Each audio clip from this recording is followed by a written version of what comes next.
దశాబ్దాలుగా పాతుకుపోయిన ఒక మహా రాజకీయ సామ్రాజ్యం కేవలం ఒకే ఒక్క ఓటు తేడాతో కూలిపోవడం ఎప్పుడైనా ఊహించారా? అసలిలాంటి సినిమాల్లో జరిగితేనే ఇది టూ మచ్ కదా అనిపిస్తుంది మనకు.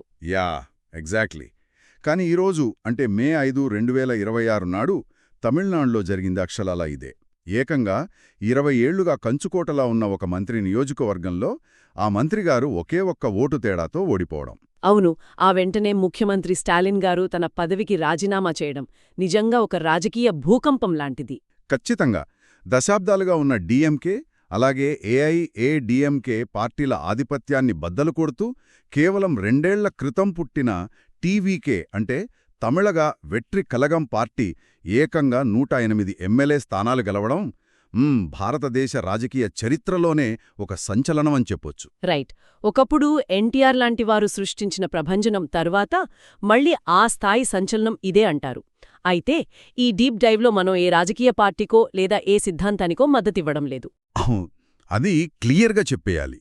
ఈ అద్భుతమైన పరిణామం వెనుకమున్న వాస్తవాలను ఒక కేస్ స్టడీలా డీకోడ్ చేయడమే మన లక్ష్యం. దీనికోసం మనం the news minute, zoom TV, one India, republic world, Ulagam లాంటి వార్తా కథనాలు, అలాగే Wikipedia, sun TV YouTube transcripts, stars unfolded వంటి వనరుల నుంచి సమాచారం తీసుకున్నాం. అంటే అసలు కెమెరా ముందు నిలబడాలంటేనే బిడియపడిన ఒక కుర్రాడు ఏకంగా ముఖ్యమంత్రులను గడగడలాడించే స్థాయికి ఎలా ఎదిగాడు అన్నది మనం విశ్లేషించబోతున్నాం. కరెక్ట్. దీన్ని నేను ఒక రకంగా ఒక ఫ్యామిలీ స్టార్టప్తో పోలుస్తాను. ఫ్యామిలీ స్టార్టప్ ఆసక్తికరంగా ఉంది. అంటే ఒక తండ్రి సీఈఓగా ఉండి తన కొడుకుని మార్కెట్లోకి లాంచ్ చేసి ఆ తర్వాత కొడుకే ఆ బ్రాండ్ని పూర్తిగా తన చేతుల్లోకి తీసుకుని గ్లోబల్ ఎంపైర్గా మార్చేసిన తీరు ఇది. ఈ కథ 1974లో జోసెఫ్ విజయ్ జననంతో మొదలవుతుంది. ఆయన తండ్రి ఎస్ఏ చంద్రశేఖర్ ఒక ప్రముఖ దర్శకుడు. అలాగే తల్లి శోభాగారు కర్ణాటక సంగీత గాయని.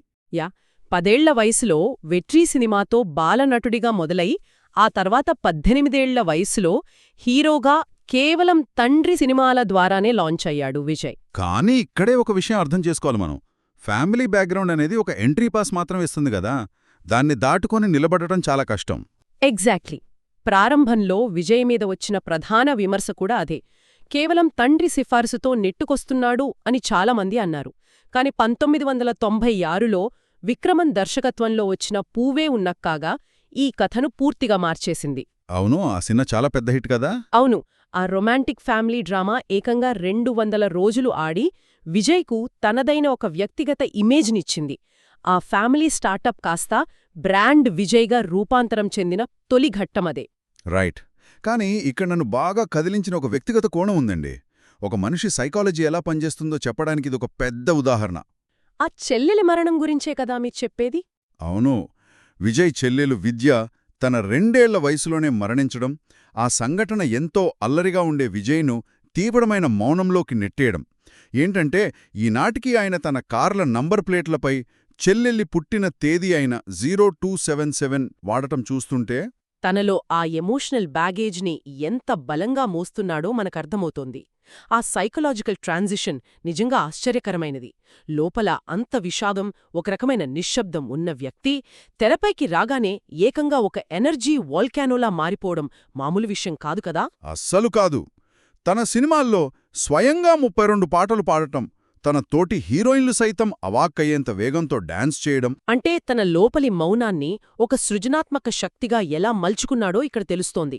ఆశ్చర్యమేంటంటే ఈ మౌనమే, ఈ తక్కువ మాట్లాడే తత్వమే తర్వాత కాలంలో రాజకీయాల్లో ఆయనకు ప్రత్యేకమైన ఆకర్షణను తెచ్చిపెట్టింది. చాలా వ్యాలిడ్ పాయింట్. ఆయన ఎప్పుడూ మైక్ పట్టుకొని అరవడు, కానీ మాట్లాడినప్పుడు జనం వినడానికి చెవులు రిక్కించి మరీ ఎదురుచూస్తారు. అవును, ఆ మిస్టిక్ ఇమేజ్కు ఈ మౌనమే పునాది అని చెప్పొచ్చు. వావ్. అంటే తెర వెనుక ప్రశాంతంగా ఉంటూ తెరమీద ఒక సునామీలా ఉండటమనేది ఆయన మొదటి సక్సెస్ ఫార్ములా అనుకోవచ్చు. ఇక 2000 తర్వాత ఈ ప్రయాణం యాక్షన్ సినిమాల వైపు మళ్ళింది. గిల్లీ సినిమా 50 కోట్లు దాటింది. తుపాకీ 100 కోట్లు, మెర్సల్ ఏకంగా 250 కోట్లు. అలా మార్కెట్ విస్తరిస్తూ పోయింది. అయితే ఇక్కడ దర్శకుడు అట్లీ మెర్సల్ సినిమాతో స్థిరపరిచిన దళపతి అనే బిరుదు గురించి ఖచ్చితంగా మాట్లాడాలి. దళపతి అంటే కమాండర్. అసలు ఈ ఒక్క పదం తమిళ జనజీవితంలో ఎలాంటి ముద్ర వేసిందంటారు? అంటే చూడండి, తమిళనాట బిరుదులు కేవలం అలంకారాలు కాదు, అవి నాయకత్వ లక్షణాలకు, ప్రజల ఆకాంక్షలకు ప్రతీకలుగా ఉంటాయి. దళపతి అంటే సైన్యాన్ని నడిపించేవాడు, రక్షించేవాడు అనర్థం. రైట్. తెరపై కేవలం విలన్లను కొట్టే హీరోలా కాకుండా సమాజం కోసం నిలబడే ఒక నాయకుడిగా తనను తాను మలుచుకునే క్రమమిది. ఇది కేవలం సినిమాలకు మాత్రమే పరిమితం కాలేదు, బయట కూడా ఆయన వ్యవహార శైలి అలాగే మారింది. అవుననుకోండి. దానికి ఉదాహరణలు కూడా మనం వనరుల్లో చూశాం.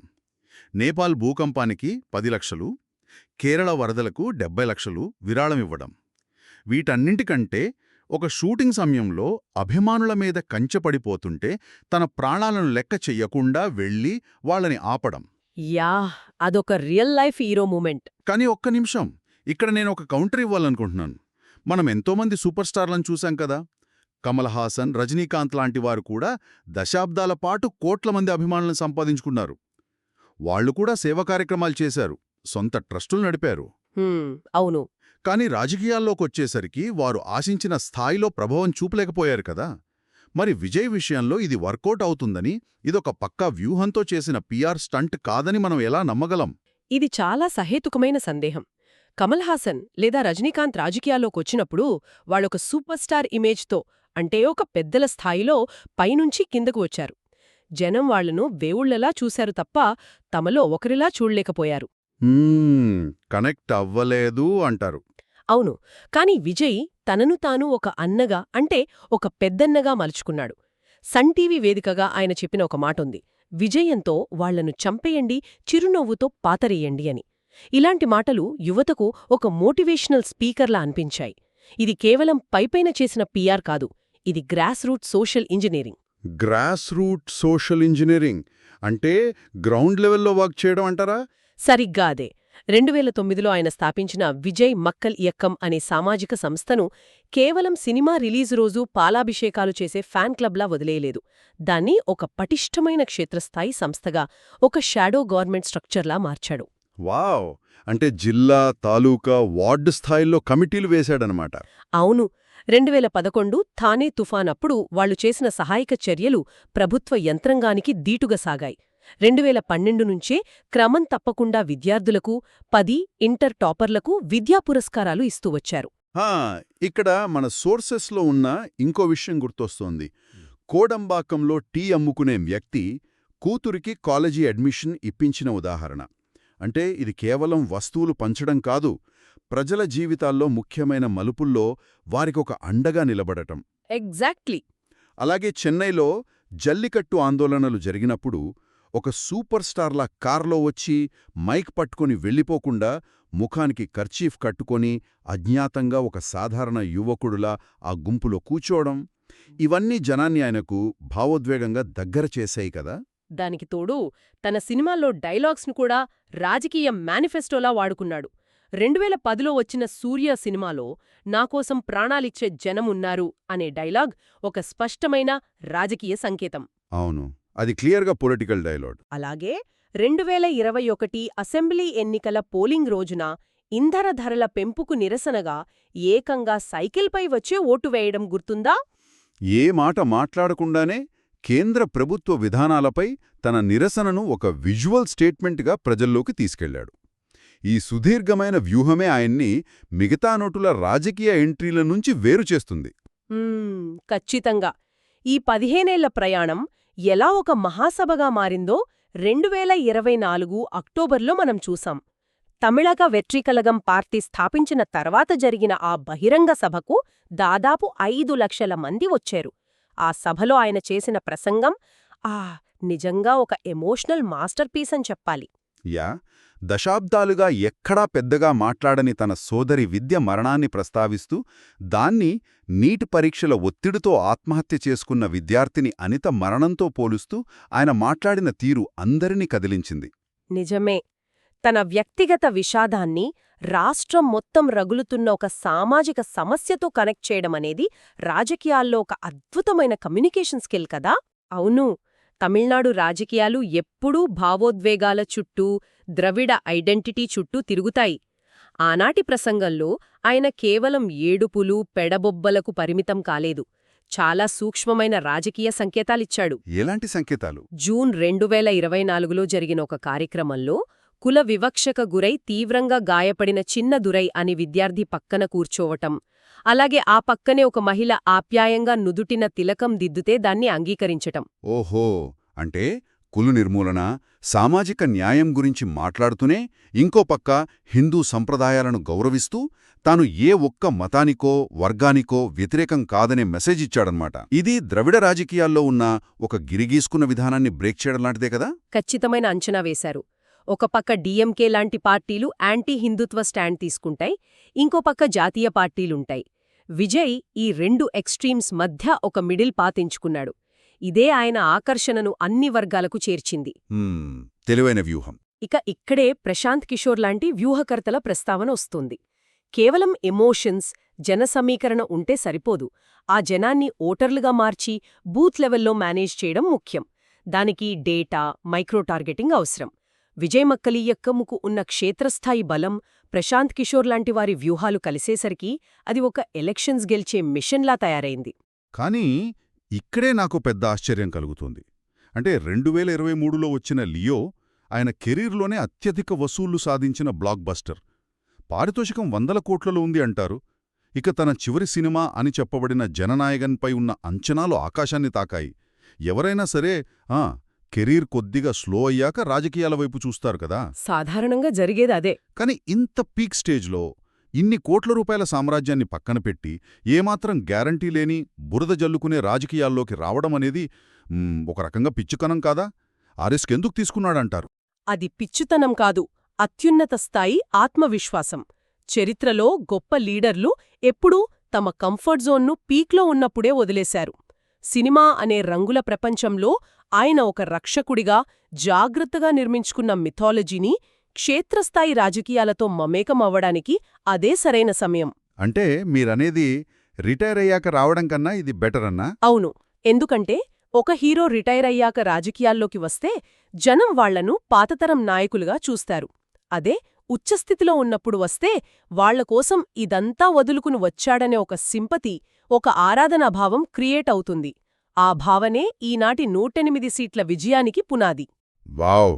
ఆ వ్యూహం ఎంత పకడ్బందీగా పనిచేసిందో ఈరోజు రిజల్ట్స్ చూస్తే మనకర్థమవుతోంది.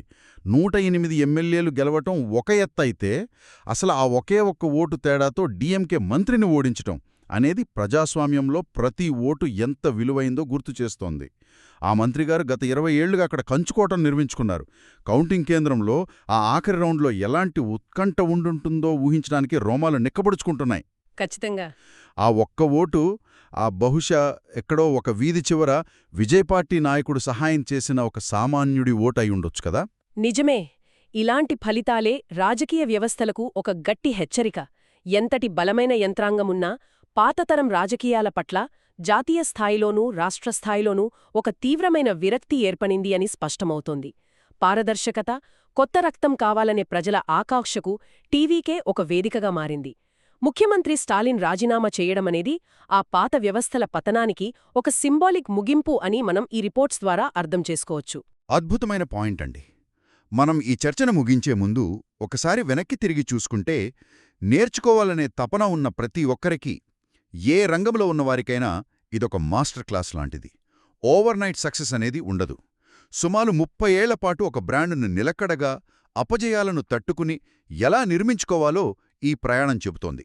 అవును. ముఖ్యంగా కేవలం ఒక సినిమా క్రేజ్ను నమ్ముకోకుండా ఓపికగా దశాబ్దాల పాటు ఒక క్షేత్రస్థాయి నెట్వర్క్ను స్థాపించి ప్రజల నమ్మకాన్ని సంస్థాగత రూపంలోకి ఎలా మార్చుకోవాలో విజయ్ ప్రయాణం నిరూపించింది. ఏ చిన్న ఎమోషన్నైనా, ఏ చిన్న అడ్వాంటేజ్నైనా వృధా పోనివ్వకుండా దాన్ని ఒక సానుకూల వ్యవస్థగా మార్చడమే నాయకత్వం.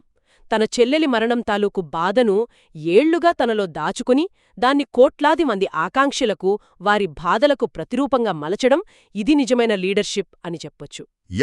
ఇదంతా వింటుంటే నాకొక ఆలోచన తడుతోంది. సినిమాల్లో ప్రతి సమస్యకు ఖచ్చితంగా 3 గంటల్లో పరిష్కారం దొరికిపోతుంది. హీరోకి డైరెక్టర్ ఒక పకడ్బందీ స్క్రిప్ట్ ఇస్తాడు. ఫైట్ ఎప్పుడు చేయాలి, డైలాగ్ ఎప్పుడు చెప్పాలి, ఎప్పుడు గెలవాలి అంతా రాసిపెట్టుకుని ఉంటుంది. కరెక్ట్. కెమెరా యాంగిల్స్తో జనాన్ని మెప్పించవచ్చు. కాని రేపట్నుండి మొదలయ్యే అసలు రాజకీయాలు అలా కాదు కదా. అవి అంచనాలకు అందవు. ఇక్కడ డైరెక్టర్ లేడు, స్క్రిప్ట్ అంతకంటే లేదు. దశాబ్దాలుగా దర్శకులు రాసిన డైలాగ్స్ ద్వారా ప్రజల హృదయాలను గెలుచుకునే ఈ కమాండర్ రేపట్నుండి ఎప్పటికప్పుడు రంగులు మార్చే అత్యంత కఠినమైన వాస్తవ పాలనా వ్యవస్థలో అడుగుపెడుతున్నాడు. అవినీతి, బ్యూరోక్రసీ, విపక్షాల దాడులు ఎలాంటి స్క్రిప్ట్ లేని యుద్ధరంగంలో ఈ దళపతి తన పార్టీని ఏ క్లైమాక్స్ వైపు నడిపిస్తాడు? ఒక నటుడిగా బ్లాక్బస్టర్స్ కొట్టిన విజయ్ ఒక పాలకుడిగా ప్రజల జీవితాల్లో బ్లాక్బస్టర్ కొట్టగలడా? ఈ ప్రశ్నకు బహుశా కాలమే సమాధానం చెప్పాలి.